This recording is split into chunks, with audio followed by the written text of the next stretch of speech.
The man known to history as Gordon of Khartoum was born Charles George Gordon on the 28th of January 1833 in Woolwich, a district in southeast London best known as the home of the Royal Military Academy, where officers of the Royal Artillery and the Royal Engineers were trained for the British Army.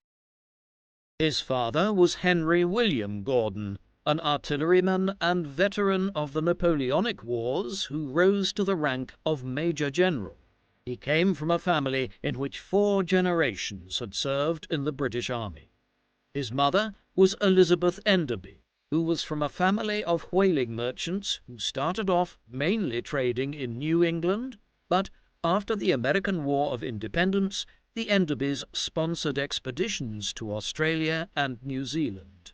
The 31-year-old Henry Gordon married Elizabeth in May 1817. She was 6 years his junior. Following her marriage to Henry William Gordon, Elizabeth would have 11 children over a 20-year period from 1818 to 1838, of whom Charles was the 9th. Charles Gordon grew up during a time when the British Empire had established itself as the world's superpower. After the Battle of Waterloo in 1815, which ended more than 2 decades of conflict between Britain and France in the Revolutionary and Napoleonic Wars, Britain and its mighty Royal Navy managed to gain control of the international trade system for the best part of a century. The empire reached its heights under Queen Victoria, who came to the throne in 1837 following the death of her childless uncle, William IV. Although primarily motivated by a desire to increase the wealth of the empire through trade and commerce, the British were also known to use their military power to defend the interests of fellow Christian nations or to help preserve the European balance of power. In 1827, the Royal Navy joined the French and Russian fleets in defeating the Ottoman Turkish fleet at the Bay of Navarino, paving the way for Greek independence in 1829, though the increasing influence of Russia in the Balkans at the expense of the Ottomans was to be a cause for concern in the coming decades. Further to the east, Britain went to war in 1839 with the Qing Empire in China over the right to sell the addictive opium drug which the Chinese government had tried to ban. Gordon would see action in both Russia and China over the course of his military career. British military officers and their families were posted all round the world in the service of the Empire, and in 1836 the 3-year-old Charlie Gordon accompanied his father to a posting in Dublin. 2 years later, Henry William was promoted to lieutenant colonel and transferred to Leith Fort on the Forth Estuary near Edinburgh.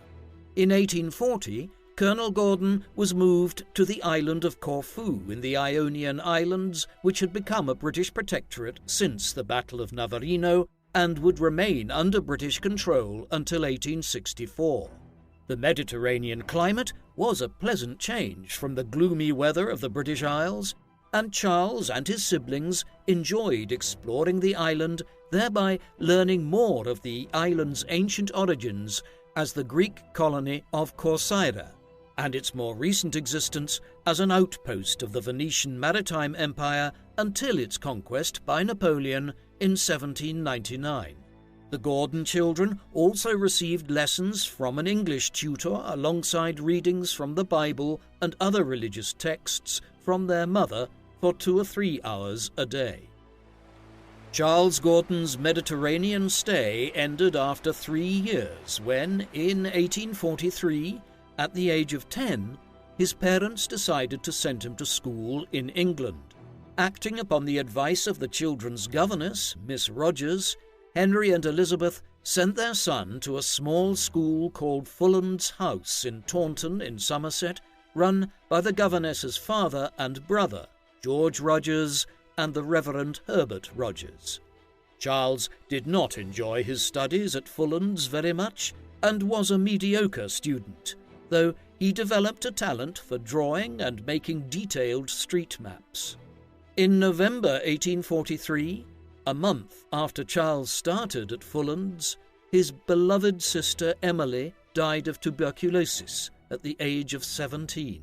Emily had been his favourite sibling, and Charlie later recalled that his life was never the same following her untimely death. In October 1845, Colonel Gordon returned to Woolwich to take up a post at the Royal Artillery Barracks. The following year, Charles returned home and attended a nearby school to prepare him for the examinations to the Royal Military Academy. After his return to Woolwich, he became closer to his sister Augusta, who, despite being 11 years older than him, would remain a close confidant throughout his life. Although the 14-year-old Charlie was initially indifferent to his devout sister's persistent efforts to strengthen his religious belief, he would later develop a strong Christian faith. On the 8th of July 1847, Charles George Gordon was appointed a gentleman cadet at the Royal Military Academy. The curriculum consisted of mathematics, fortification, history, geography, French, and German. Although he received good grades in French and fortification, Gordon developed a reputation for challenging authority. The Royal Military Academy had recently established a system of prefects, whereby older boys, given the rank of corporal within the academy, would instill discipline among the younger cadets.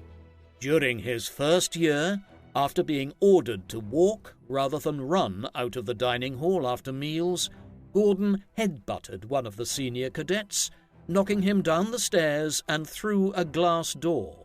He was placed in confinement and subjected to regular floggings from the school authorities and was fortunate to avoid expulsion.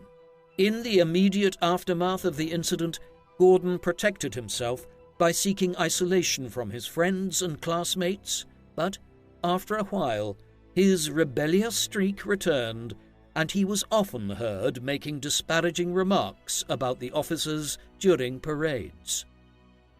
By the time Gordon became a senior cadet, he had become a strict disciplinarian himself. He was due to graduate in 1851, but during an inquiry by the Board of Ordnance into bullying at the academy, Gordon was accused of beating a boy several times with a clothes brush and bruising his back. Though the inquiry recommended his dismissal, the academy authorities satisfied themselves by delaying his graduation by 2 terms or 6 months.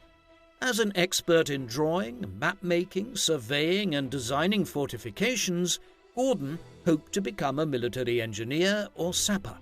After passing his delayed practical examination in June 1852, the 19-year-old Gordon was commissioned as a second lieutenant in the Royal Engineers. He reported to the Royal Engineers Brompton Barracks near the Chatham dockyard, and over the next 19 months was involved in the renovation and rebuilding of army buildings in the area. Despite his sister Augusta's attempts to find him a suitable Christian bride, Gordon was a shy and lonely young man who always avoided social events. In February 1854, Gordon was promoted to first lieutenant and posted to the garrison at Milford Haven, near Pembroke in South Wales. Although Gordon did not see much point to the refortification programme in South Wales, he enjoyed visiting the Pembrokeshire countryside and became friends with Captain Francis Drew, an infantryman of the 11th Regiment. Along with his wife, Anne, Drew inspired within Gordon a strong belief in Christianity.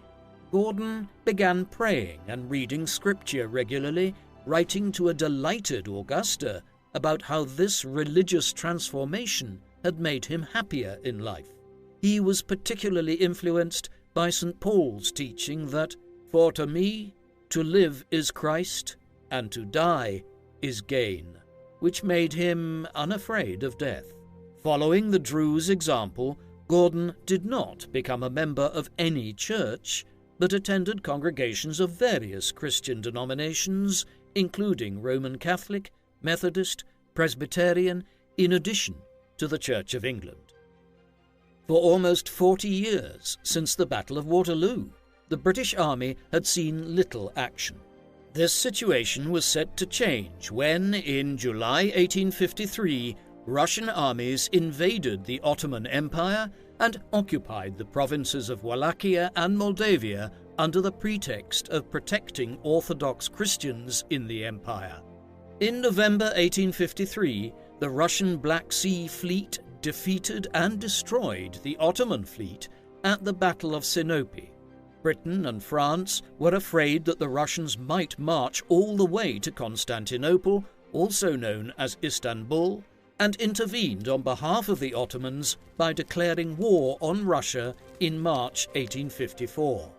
After trapping the Russian fleet at its base in the port of Sevastopol on the Crimean Peninsula, the British and French landed an army on Crimea in September and began to lay siege to Sevastopol. On the 25th of October, the British managed to repulse a Russian attack on its supply base at Balaclava, during which a failure of communication caused the Light Brigade of more than 600 men to charge into the so-called Valley of Death in the face of Russian cannon. Although the Light Brigade did manage to capture the Russian guns, the heavy casualties sustained damaged the reputation of its commander, Lord Cardigan, and the commander-in-chief, Lord Raglan. Gordon had hoped to see service in the Crimea, but at the end of November he was ordered to report to his childhood home of Corfu instead. After begging family friends at the War Office for a posting in the Crimea, on the 3rd of December he was given new orders to join a Royal Engineer unit mapping minefields in the Crimea, and arrived at Balaclava on the 2nd of January 1855. Lieutenant Gordon was soon at work on the siege lines around Sevastopol. Gordon's brothers, Enderby and Henry, were also serving in the Crimea, as was his fellow sapper Gerald Graham, a friend from the Royal Military Academy. Gordon would also become close friends with a young infantry officer named Garnet Wolseley, who would cross paths with Gordon frequently and end his distinguished military career as a field marshal. In addition to building trenches and carrying out mining operations, Gordon spent much of his time sketching the Russian fortifications in anticipation of a major Allied offensive against Sevastopol. In order to present an accurate picture of the Russian defences, Gordon often found himself exposed to enemy fire, and in late March he was struck by a spent ball fired from a Russian picket. On the 18th of June, the 40th anniversary of the Battle of Waterloo, the British and French infantry launched the offensive, seeking to capture the great Redan and Malakoff fortresses protecting the southern approaches to Sevastopol. Though Gordon expected the port city to fall within 10 days, the Russians mounted a successful defence, inflicting more than 1,400 British and 6,000 French casualties. The failed offensive is said to have contributed to the death of Lord Raglan on the 28th of June. Seeking to take advantage of the Allied setback, on the 16th of August, a Russian army of almost 60,000 men sought to attack the Allied bases to force them to abandon the siege. They were met at the Chernaya River by almost 30,000 Frenchmen, along with 10,000 Italians from the Kingdom of Sardinia-Piedmont, which had joined the Allies in an attempt to obtain British and French diplomatic support for the cause of Italian unification. The Russian defeat encouraged the Allies to make a further assault on the fortifications outside Sevastopol in early September. In the aftermath of the first offensive against the Redan, Gordon remained in the trenches for 34 consecutive days, helping to maintain the condition of the British trenches and continuing to gather intelligence and make sketches of the Russian defences. On the 5th of September, Gordon witnessed the Allied bombardment of the two Russian redoubts, and on the 8th, the Malakoff fell to the French. Gordon accompanied the less successful British attack on the Great Redan, but after the French success at Malakoff, the Russians chose to evacuate the southern part of the city, blowing up their powder magazines in the process. On the 9th of September, the Allies captured the city after a year-long siege, effectively bringing an end to the war. In the meantime, Gordon joined a 9,000-man army which supported a naval action that destroyed the Russian fortress of Kinburn on the mouth of the Dnieper River on the 17th of October. After returning to Sevastopol, Gordon spent the next 4 months with his friend Gerald Graham mining and destroying what remained of the city's military installments.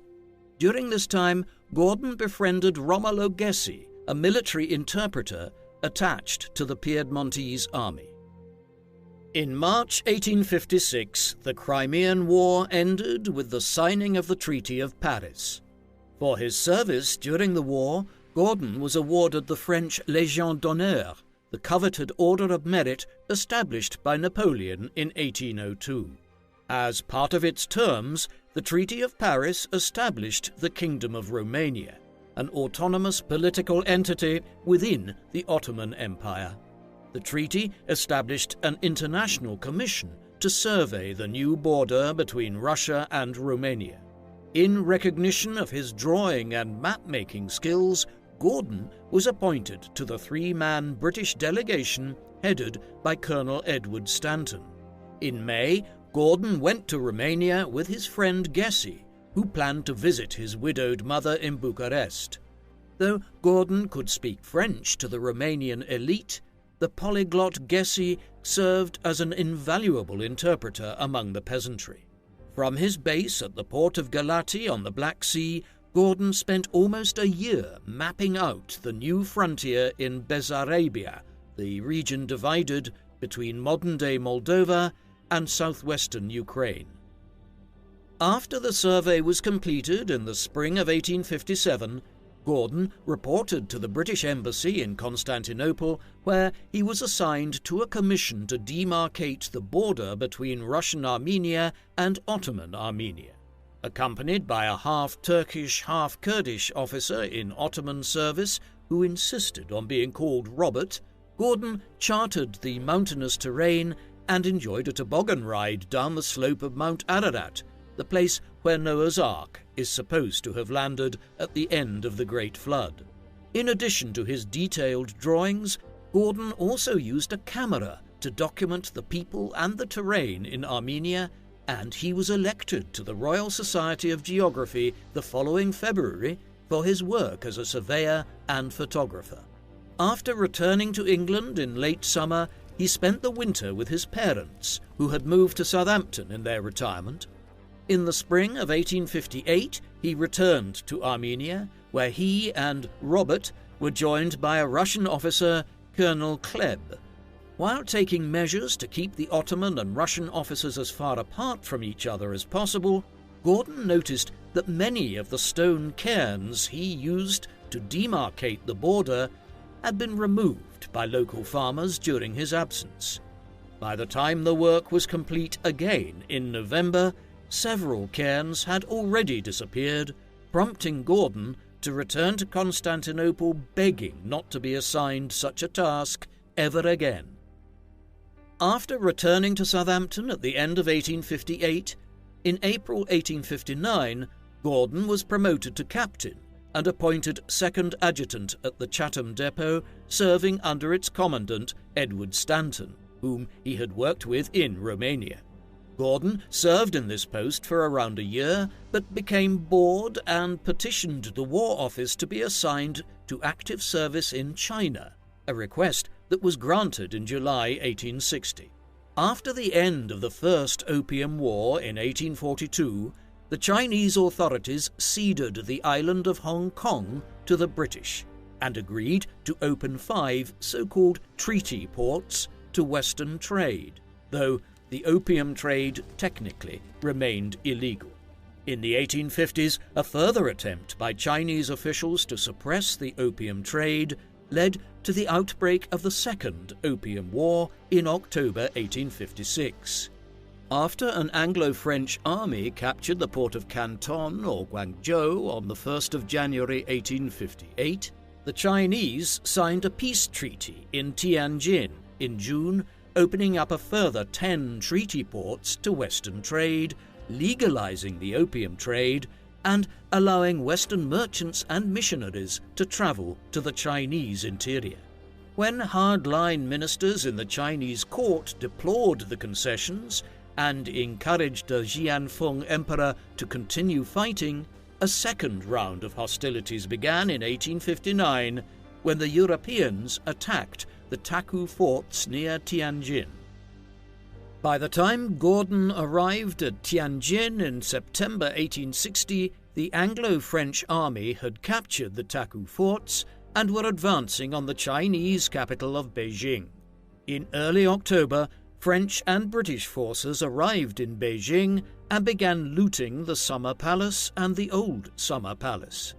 After learning that several British and French officers captured by the Chinese had been brutally executed, the British commander, Lord Elgin, ordered the burning of the Old Summer Palace, and as a sapper, Gordon was personally involved in carrying out the operation. Although Gordon agreed with his superior that the Chinese deserved to be punished for their treatment of the prisoners, he lamented his part in the destruction of the palace. The emperor fled the capital and let his brother, Prince Gong, sign a convention with the British and French accepting the concessions made in the Treaty of Tianjin, thus ending the Second Opium War. After peace was made, Gordon and his sappers built living quarters for the occupation army that stayed in Tianjin for the next 18 months to enforce the terms of the treaty. The Qing Empire may have ended the war with the Europeans, but a longer and bloodier war was still ongoing. In the late 1840s, a man from the southern Chinese province of Guangxi named Hong Xuecha, frustrated by his repeated failures to pass the Imperial civil service examination, was inspired by Christian missionaries and founded a religious movement after identifying himself as the brother of Jesus Christ. Hong's teachings brought him and his followers into conflict with the Qing authorities, and in January 1851, Hong proclaimed the creation of the Taiping Heavenly Kingdom, with himself as Heavenly King. With more than 500,000 peasant soldiers in their ranks, in March 1853, the Taiping rebels captured the former capital of Nanjing on the Yangtze River, which Hong made his new capital. Aiming to capture the capital of Beijing and topple the Qing Emperor, the Taiping launched offensives to the north and the west in May. By October, the rebel armies had reached Tianjin, only 100 miles from the capital, but a successful counterattack by the Imperial army stalled the onslaught. With Nanjing besieged by Qing armies, the Taiping leadership began fighting among themselves, and Hong purged several of his senior lieutenants over the next few years.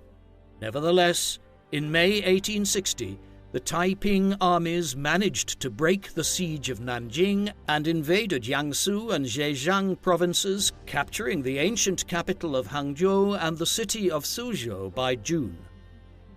By the summer of 1860, the Taiping rebels were threatening the treaty port of Shanghai, a city of 300,000 which was home to a large community of Western merchants. Back in England, Gordon had been sympathetic to the Taiping cause due to its Christian influences, but when he stopped briefly in Shanghai en route for Tianjin, he witnessed the atrocities committed by the Taiping against the local peasantry and quickly changed his mind. The American sailor Frederick Townsend Ward organized a small band of 200 Western mercenaries armed with modern weapons to assist the Qing soldiers defending Shanghai. Over time, Ward recruited local soldiers to his small army which remained under the command of Western officers. After winning several skirmishes against the Taiping, in March 1862 the Qing government bestowed the honorific title of the Ever-Victorious Army on Ward's small force. The same month, Gordon was sent to Shanghai as part of a 1,000-man force led by his brother Henry's brother-in-law, General Charles Staveley, which would bolster the ranks of the ever-victorious army. Gordon arrived in Shanghai in May as the head of Staveley's engineers and began to examine the weaknesses of the Taiping defences, leading attacks to capture several fortified towns in the vicinity of the city. In September, Ward was killed at the Battle of Suji and replaced by fellow American Henry Burgvine. The new American commander alienated the Chinese, and in January 1863, Li Hongjiang, the imperial governor of Jiangsu province, proposed that Gordon should take command of the ever-victorious army. After receiving permission from the British government to serve under foreign command, on the 25th of March, the 30-year-old Major Charles Gordon took command of the ever-victorious army, whose ranks had swelled to almost 4,000 men. The ever-victorious army's immediate objective was to recapture Suzhou from the rebels. Within days of taking command, he sought to improve the discipline of the men by providing them with uniforms and conducting regular drills. Though Gordon's strict methods led to desertions from the ranks, he also added to his contingent by recruiting hundreds of dissatisfied Taiping soldiers. Gordon was critical of Chinese tactics to launch frontal attacks against the enemy, and with his detailed understanding of the topography, he sought to utilize the canal network in southern Jiangsu to support attacks at key strategic points in the enemy flank and rear. Assisted by a fleet of steamers and Chinese junks, in April, the ever-victorious army successfully recaptured the towns of Changsu and Taikang from the rebels. During both battles, Gordon exhibited considerable bravery under fire, and his inspirational leadership in the Taiping War would earn him the nickname Chinese Gordon in the British press. Gordon's instructions forbidding his men from looting led to mutiny on the 4th of May, which was firmly suppressed. Li Hongjiang was impressed by Gordon's integrity, considering him superior in manner and bearing to any of the foreigners whom I have come into contact with. At the end of May, Gordon attacked the town of Kunshan, which protected the eastern approaches to Suzhou. Gordon led the attack along the canal to Suzhou aboard the ironclad steamer Heisen, sending a force of 350 men to subdue the city while he sailed up and down the canal, blasting the Taiping defences. The capture of Kunshan opened the way to Suzhou, and the ever-victorious army began attacking the towns surrounding the city. In the meantime, the disgruntled Henry Burgvine had defected from the ever-victorious army and joined the Taiping defence of Suzhou. After Gordon surrounded Burgvine, the American tried to rejoin the Imperial forces, but another attempt to defect prompted Gordon to arrest him and send him away. With Burgvine out of the way, in November, Gordon negotiated a surrender with the Taiping princes inside the city after promising to spare their lives. Once the Imperial forces entered the city, Li Hongjiang went back on the agreement and ordered the execution of the Taiping leaders. Li's decision outraged Gordon, who believed that it would only encourage the Taiping to continue their resistance and spill more blood. The enraged Englishman refused to cooperate with Li, and when a messenger arrived bearing gifts from the Tongxi Emperor on the 1st of January 1864, Gordon refused to accept them. The refusal was considered a grave insult to the Chinese, and Gordon offered his resignation, but by February he repaired relations with Li Hongjiang and recognized that the Chinese general had implicit orders from the emperor to execute the rebel leaders. With General Zheng Guofan's Hunan army advancing against Nanjing along the Yangtze from the west, Li advanced on the Taiping capital from the east. As the honor of taking Nanjing would be reserved for the imperial troops, Gordon's men carried out the secondary objectives of subduing Taiping resistance at Yijing, Liyang, and Jintan, where on the 21st of March Gordon was wounded lightly in the thigh. After helping Li capture the major city of Changzhou in May, which restored imperial control over the whole of Jiangsu in June, Gordon disbanded the ever-victorious army. Shortly after the death of Hong Xuecha in June, Zheng's Hunan army captured Nanjing in July and executed the Heavenly King's teenage son and successor, putting an end to the rebellion. By the time of Nanjing's fall, Gordon was in Beijing to advise the emperor on the reorganization of the imperial armies. He made up for his previous refusal of the emperor's gifts by accepting the noble rank of Viscount, the title of Commander-in-Chief of Jiangsu Province, and the yellow jacket of the emperor's ceremonial bodyguard, which had never been granted to a foreigner before. Once again, he declined a gift of 10,000 silver taels, and likewise declined a substantial sum of money offered to him by Shanghai's grateful merchant community. Having already been promoted to lieutenant colonel in China, Gordon became a companion of the Order of the Bath in December 1864 while he was returning to England. The 32-year-old Gordon was uncomfortable with the fame he had gained in China and resented the journalists who gathered at his parents' house in Southampton upon his arrival.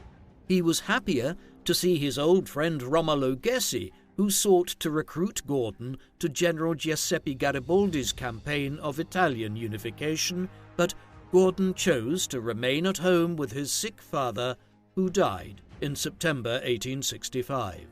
That same month, he accepted a new post at Gravesend in Kent, where he would command the Royal Engineers in the construction of fortifications defending the Thames estuary.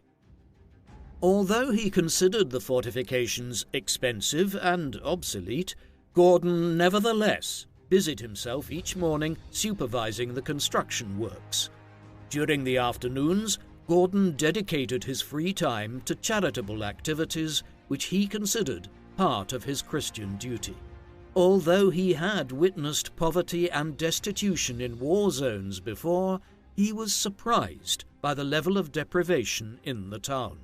Encouraged by his friends Frederick and Octavia Fries from the local Religious Tract Society, he invited the local poor to summer parties at his residence at Fort House, serving plentiful amounts of food at his own expense. He taught geography and arithmetic at the local Ragged School for working-class children and allowed some of the poorer boys to stay for several nights at Fort House, ensuring they were well-clothed and well-fed. In 1867, he converted a couple of the reception rooms into classrooms and opened a night school, teaching up to 500 boys over 5 years. He is said to have spent 90% of his salary for charitable purposes and also donated a gold medal he received from the Chinese emperor. Although Gordon's charitable work did not come under any scrutiny from his contemporaries, later historians and biographers in the 20th century theorized that while Gordon may have been a latent homosexual, there is no evidence that he acted upon those desires. In his biography of Gordon, the Canadian historian Brad Fort maintains that Gordon was heterosexual but chose to remain celibate at a young age out of a sense of Christian duty. While Gordon hoped he would be posted back to China, in 1871 he was appointed to the Danube Commission tasked with surveying the waterways of the Danube Delta. In October, he left for Galati, the port town he had last seen in 1857. While he found the work rather dull, he was glad to stay with Romolo Gessi in Bucharest and enjoyed his travels throughout the Romanian countryside. After promotion to colonel in February 1872, Gordon went to the Crimea in the summer to examine the condition of the British military cemeteries on the peninsula, and on his way back in September, he stopped off at Constantinople for dinner with the British ambassador to the Ottoman Empire. During the dinner, Gordon spoke with Nubar Pasha, the chief minister of Egypt, who was looking for someone to become Governor-General of Equatoria, or Southern Sudan, then under Egyptian control.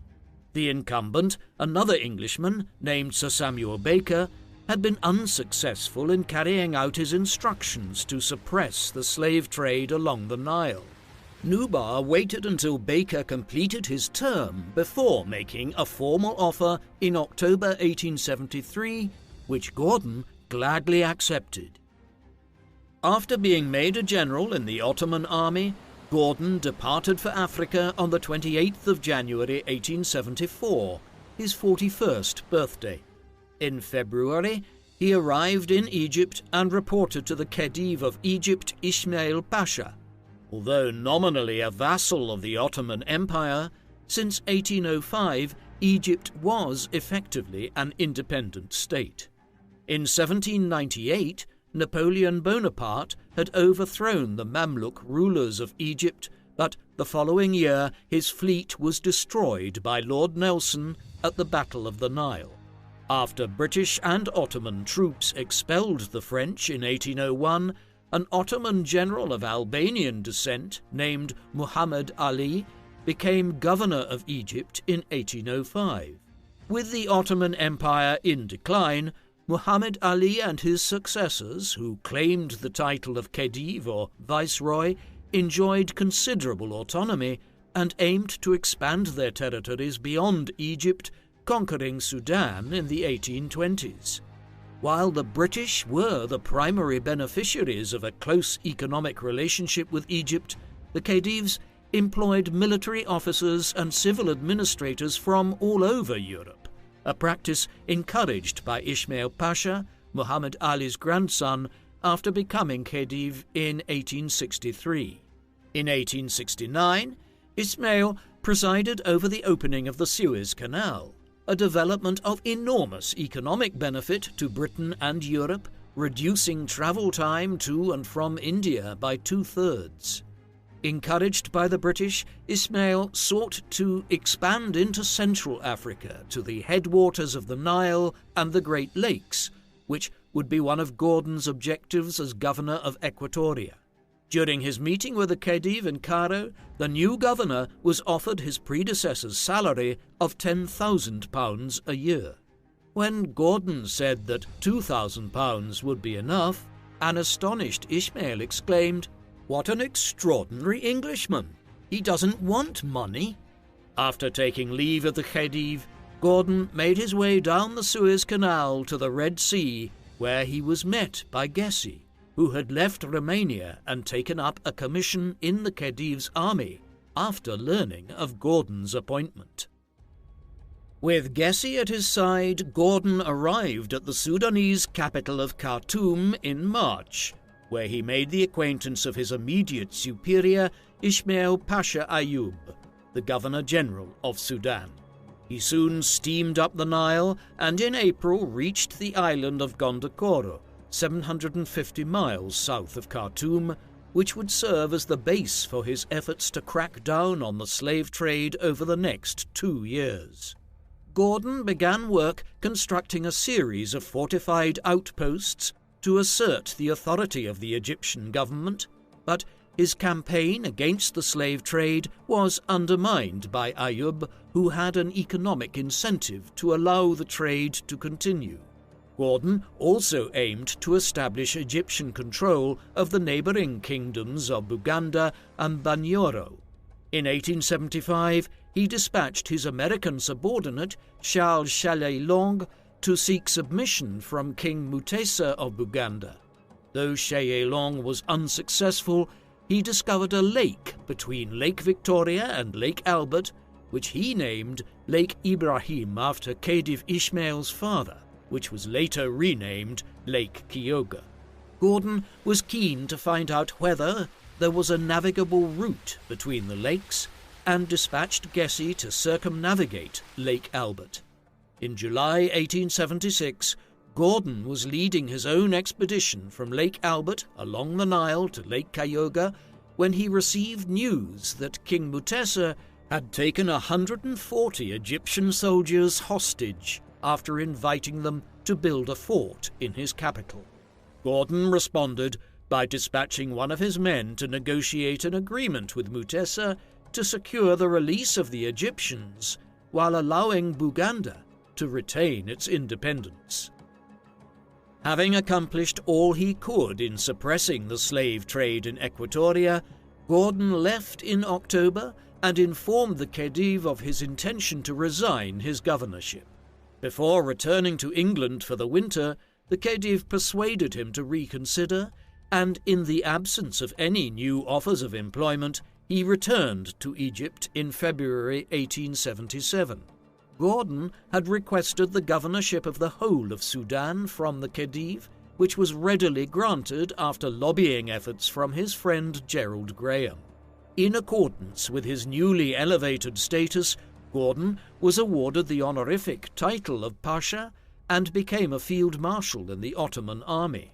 With orders from the Khedive to eradicate the slave trade and improve internal communications in Sudan, Gordon arrived at Khartoum at the beginning of May.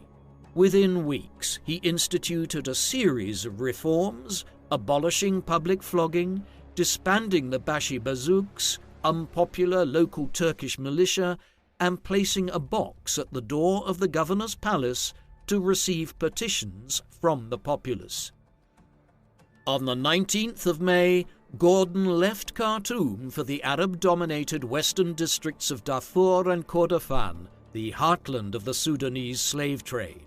Gordon proposed the gradual abolition of slavery by forcing slaveholders to register their slaves by the 1st of January 1878, with complete abolition scheduled for 1889. The most powerful slave trader in Sudan was Zubair Rama, who had conquered Darfur for Egypt in 1874, but was away fighting for the Ottoman army against the Russians in Bulgaria.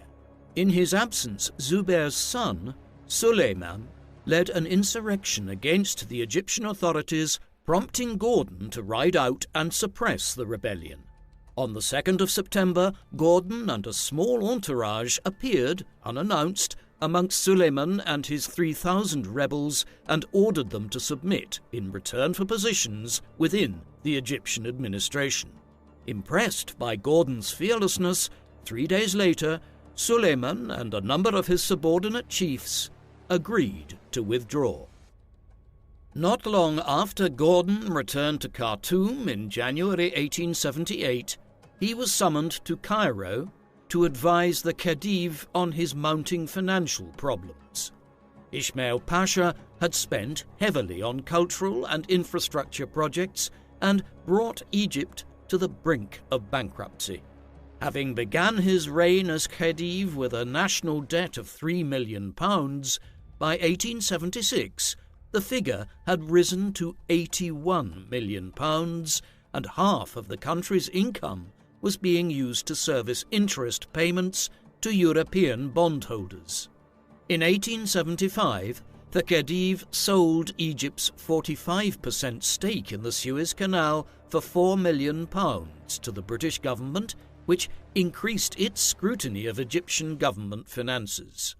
The British and French demanded an inquiry, but refused to accommodate the Khedive's wishes for Gordon to chair it. Gordon's suggestion to suspend interest payments for a year and prioritize the pay of government officials and soldiers was dismissed by the chair of the inquiry, Major Evelyn Baring. Instead, the commission seized the Khedive's personal estates and limited his powers to that of a constitutional sovereign, with Nubar Pasha as Prime Minister. In June 1879, Ismail was pressured by the British and French to abdicate in favour of his son, Tewfik Pasha, and went into exile. Gordon had left Cairo in March 1878, and by June he was back in Khartoum to carry out administrative reforms in order to stabilise Sudan's finances. In July, he received word that Suleiman Rahma was leading another rebellion in the province of Bahr el-Ghazal, where he had been appointed vice-governor. Gordon dispatched Gessi to the southern province to suppress the rebellion, and over the next 6 months the Italian officer achieved a string of victories which weakened the rebels. After Suleiman appealed for reinforcements from Darfur and Kordofan, Gordon set out from Khartoum in March 1879, headed for Suleiman's headquarters at Shaka. Closely pursued by Gessi from the south, Suleiman retreated to Shaka, where Gordon was closing from the northeast. After meeting with Gessi at the end of June, Gordon returned to Khartoum while Gessi completed the task of capturing and executing Suleiman in the middle of July. With the elimination of Suleiman, the slave trade in Sudan was broken up. Gordon considered his mission complete and left Khartoum in August, preparing to resign. After an ill-fated attempt at the end of the year to negotiate a border dispute with the King of Abyssinia, modern-day Ethiopia, Gordon tendered his resignation to Khedive Tewfik in January 1880 and returned to England. After 5 years in Africa, the exhausted Gordon decided to spend 2 months resting in Switzerland. By the time he returned to England in April, he had received an offer from King Leopold II of Belgium to serve as Viceroy of the Belgian Congo, as well as another to become Governor of Cape Colony in South Africa. In May, Gordon accepted an appointment as Private Secretary to the new Viceroy of India, the Marquis of Ripon, but submitted his resignation within a couple of days of his arrival at Mumbai.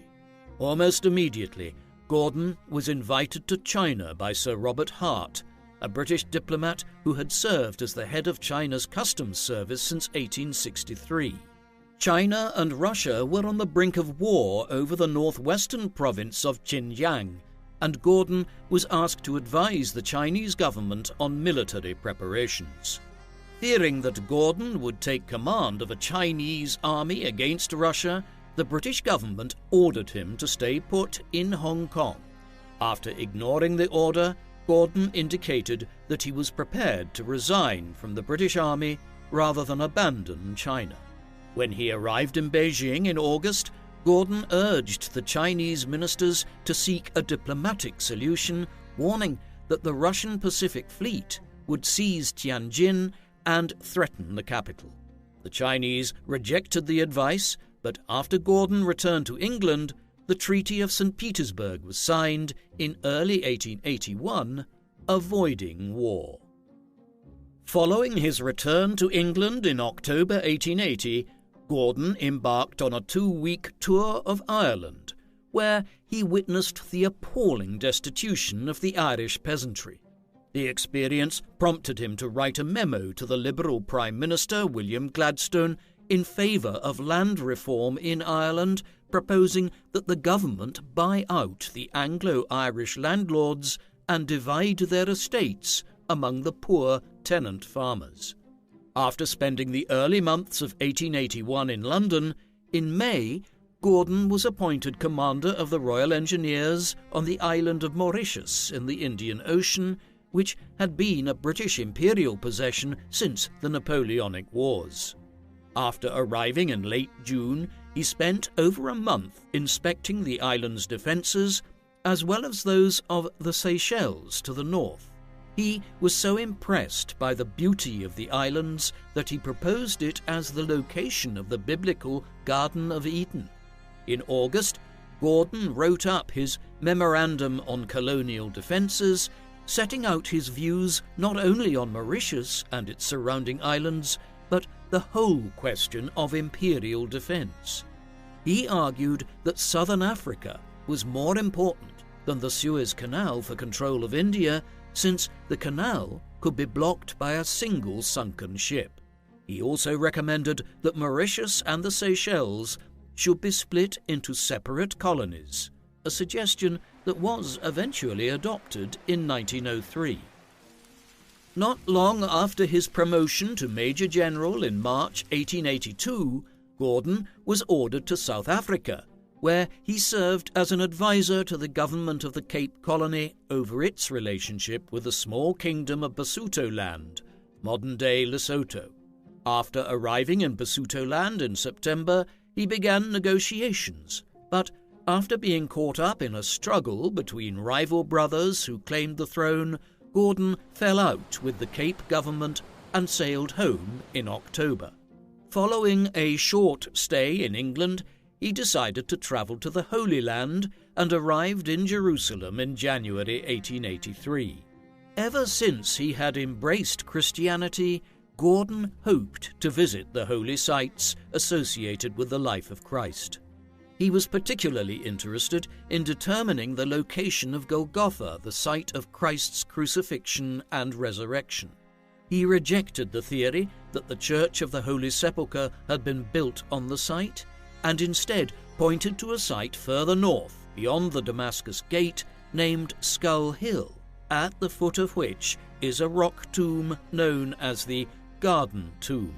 After Gordon advanced this theory in his book Reflections in Palestine, published the following year, the site was given the nickname Gordon's Calvary. After relocating to the Mediterranean port of Jaffa, Gordon received an offer from King Leopold to serve in the Congo. Having previously declined the appointment, Gordon accepted the Belgian offer and arrived in Brussels on New Year's Day 1884. After meeting Leopold and agreeing to depart for the Congo in early February, Gordon returned to England to formally resign his commission from the British Army. However, his plans would change dramatically due to recent developments in Egypt and Sudan. Following the deposition of Ismail Pasha, Egypt had effectively become a British vassal. Many Egyptians protested against European rule, and in February 1882, Colonel Ahmed Urabi led a revolt demanding equality for the Egyptians and a parliamentary government. With the revolt engulfing the whole country, Khedive Tewfik invited Urabi into his cabinet, and by July he had effectively become prime minister after the Khedive fled to Alexandria, then under French protection. After anti-Christian riots in Alexandria prompted the French fleet to leave, the Royal Navy bombarded the Egyptian port, and in September, an army commanded by Gordon's friend General Garnet Wolseley decisively defeated Urabi's forces at the Battle of Tel el-Kebir and marched into Cairo to restore the Khedive. Although the Urabi revolt had been suppressed, a larger revolt was underway in Sudan, led by the religious leader Muhammad Ahmed, who proclaimed himself the Mahdi, an Islamic Messiah. In the summer of 1883, the British advisors to the Khedive organized an army of 8,000 Egyptians under the command of Colonel William Hicks to defeat the Mahdi. After being lured into Kordofan in early November, Hicks confronted the Mahdi's army of 40,000 men at the Battle of Shekan, near the town of El Obeid. The Egyptians were annihilated, and fewer than 500 survived the battle, while Hicks had his head cut off and placed on a spike at the Mahdi's headquarters at El Obeid. The humiliating defeat left the Mahdi in control of almost the whole of Sudan, prompting the British and Egyptian governments to make the decision to abandon the garrisons in Sudan and evacuate all the Europeans and Egyptians who wanted to leave. On the 4th of January 1884, while still in Brussels, Gordon received a letter from Sir Garnet Wolseley urging him not to go to the Congo and inviting him for a discussion at the War Office about the situation in Sudan. On the 8th of January, the day after his return to England, Gordon spoke to W.T. Stead, the editor of the Pall Mall Gazette.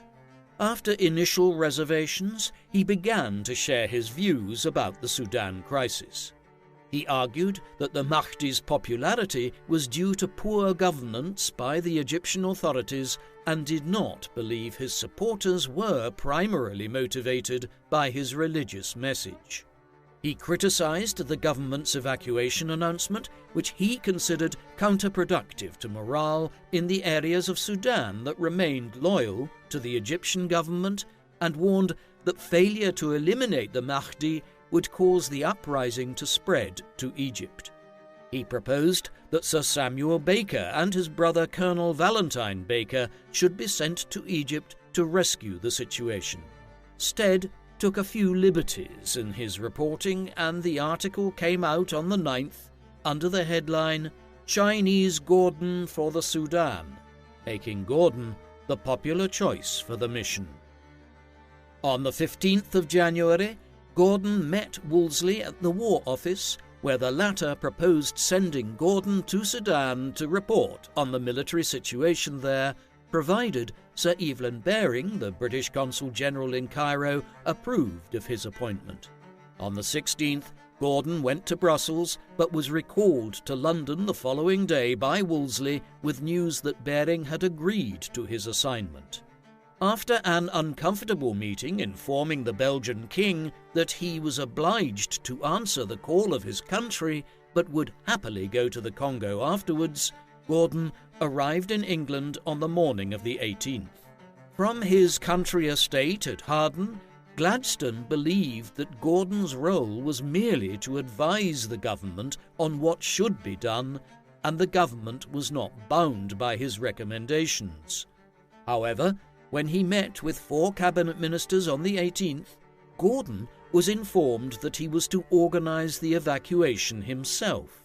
Although the ministers had reservations about appointing a man to lead an operation he opposed, the government felt it had no choice other than to agree to the demands of public opinion and to send Gordon back to Sudan. That evening, Gordon left London and arrived at the Egyptian port of Port Said on the 24th of January. He had planned to sail down the Suez Canal and head to Khartoum immediately, but was persuaded by Baring and Gerald Graham to call on the Khedive in Cairo, where he was reappointed Governor-General of Sudan. While in the Egyptian capital, Gordon met Zubair Rahma, the former slave boss whose son had been executed on Gordon's orders 5 years earlier.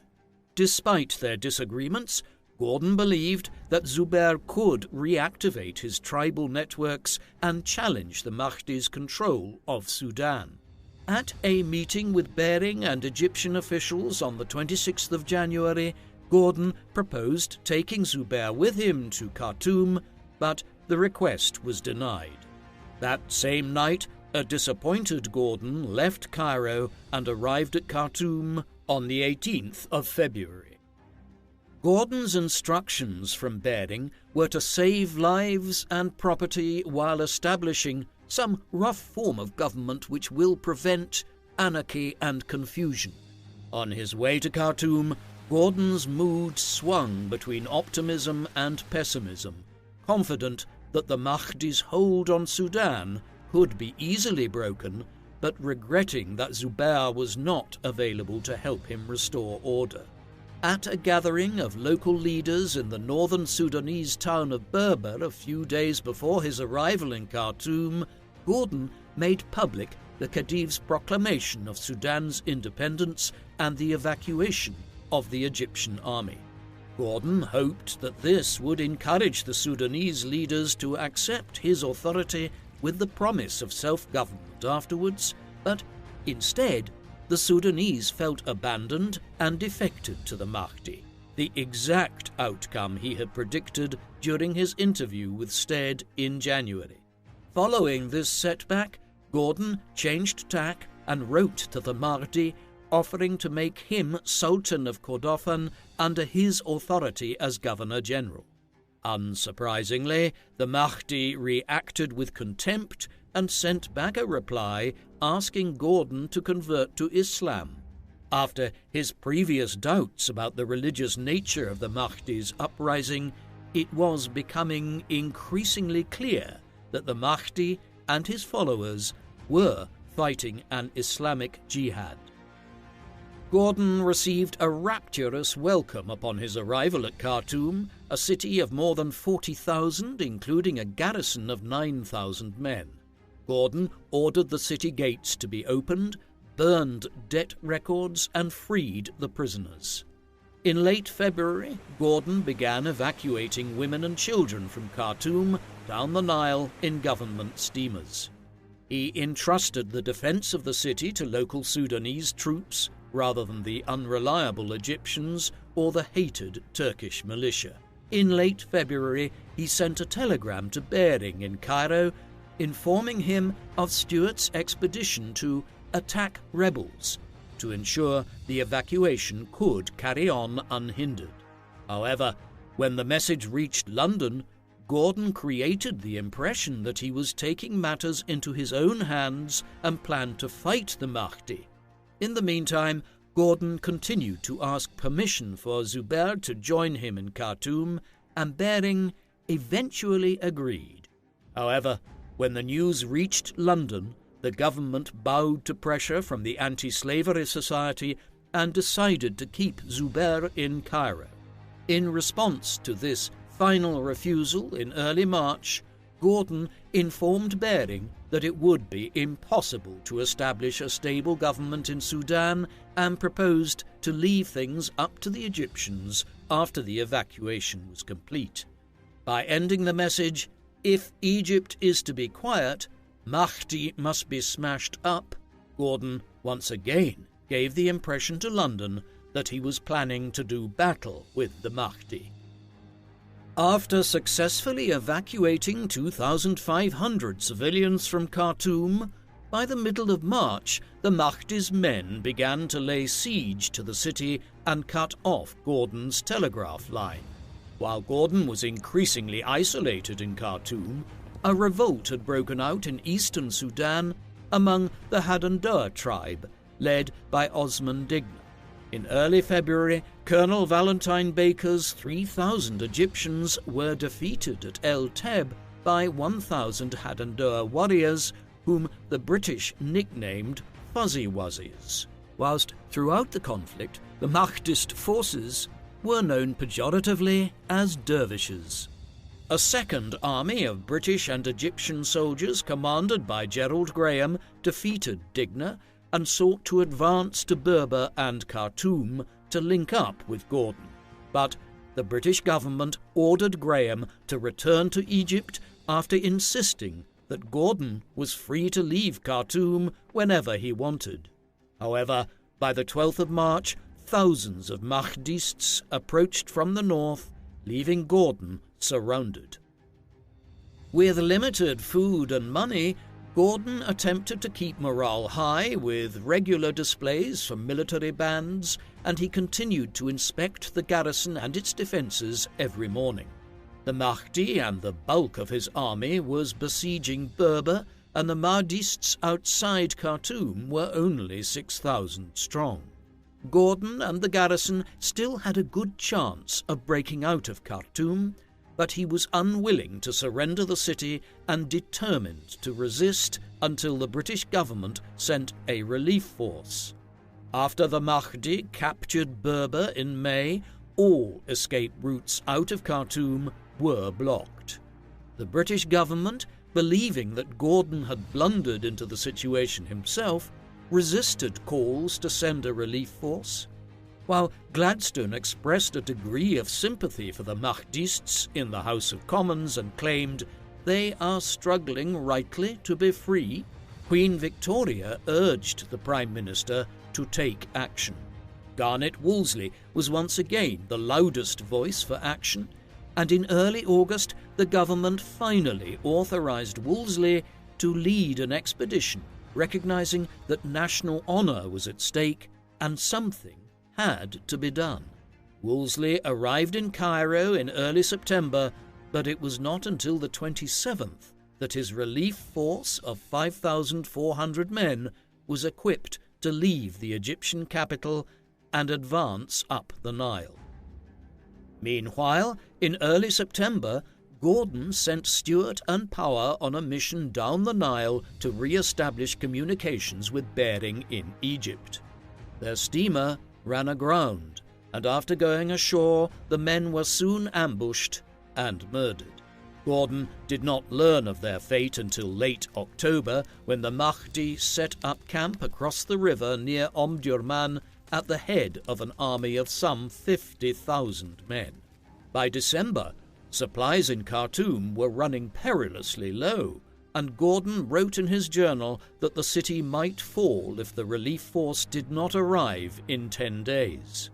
Mentally exhausted, Gordon refused offers from the Mahdi for safe passage out of the city and seemed to prepare himself for martyrdom, even if help were to arrive.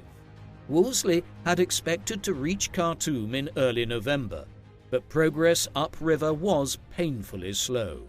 In early January 1885, he divided his army into 2 columns, sending 1,400 men, mostly from the Camel Corps, to take the most direct route to Khartoum by crossing the desert, while the remainder of the force continued upriver. On the 17th of January, the Desert Column encountered a force of 14,000 Mahdists at Abu Klea, but managed to overcome them with minimal casualties.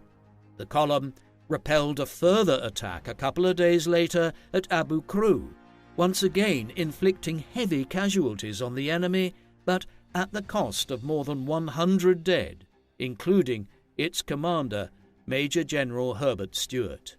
His inexperienced successor, Sir Charles Wilson, was overly cautious and wasted crucial time by reorganizing his forces and choosing to lead a reconnaissance mission to Khartoum at the head of 20 British soldiers and over 100 Egyptians. Through his telescope, Gordon was able to see the displays of mourning in the Mahdi's camp for the men killed at Abu Klea and Abu Kru, and gained heart that the relief force was not far away. A week later, anticipating that Wolseley's men would arrive any day, the Mahdi prepared to launch his final attack on Khartoum. The receding waters of the Nile exposed a narrow strip of land leading to the city walls, and on the morning of the 26th, the Mahdist army attacked and soon overcame Khartoum's weakened defences, killing 10,000 civilians and soldiers of the garrison over the course of the day. Although the Mahdi had issued strict orders not to kill him, Gordon died during the first hour of fighting at the staircase in the northwest of the Governor-General's palace. There is no consensus about how he died, but his contemporaries preferred the image of him calmly descending the staircase, unarmed, wearing his ceremonial uniform as Governor-General and the red fez of an Ottoman pasha. The Irish painter George William Joy's iconic painting of the death of Gordon depicts the general standing at the top of the staircase in his fez and British redcoat with a spear pointing at him. Other eyewitnesses recount him defending himself with his revolver and sword before finally being cut down. Gordon's head was cut off and presented to the Mahdi, while his body was thrown down a well. 2 days later, on the 28th of January, on what would have been Gordon's 52nd birthday, Charles Wilson and his small party arrived to survey the ruins of Khartoum and promptly turned back.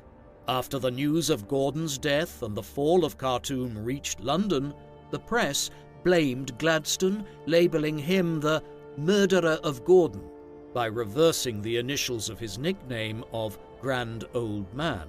Following his death, Gordon was celebrated in England as a Christian martyr who died a noble death defending the faith against Islam.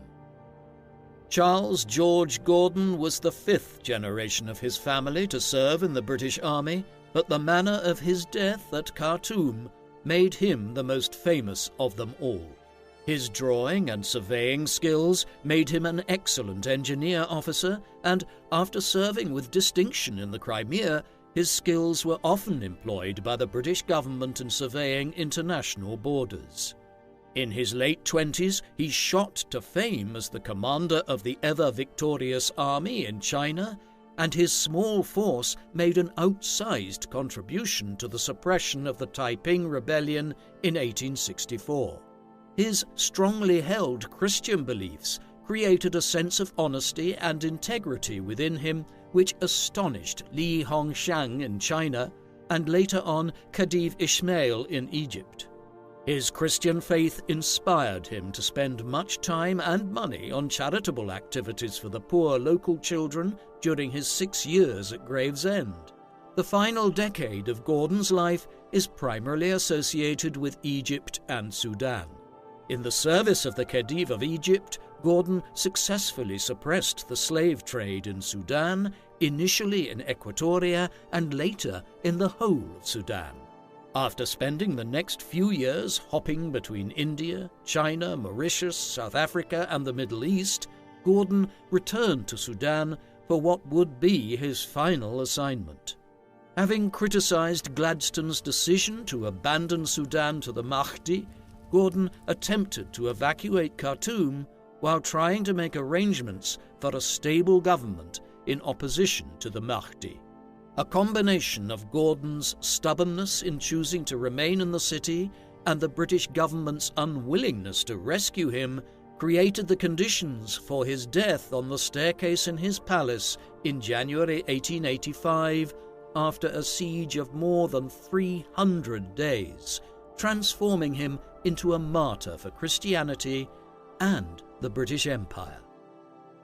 What do you think of Gordon of Khartoum?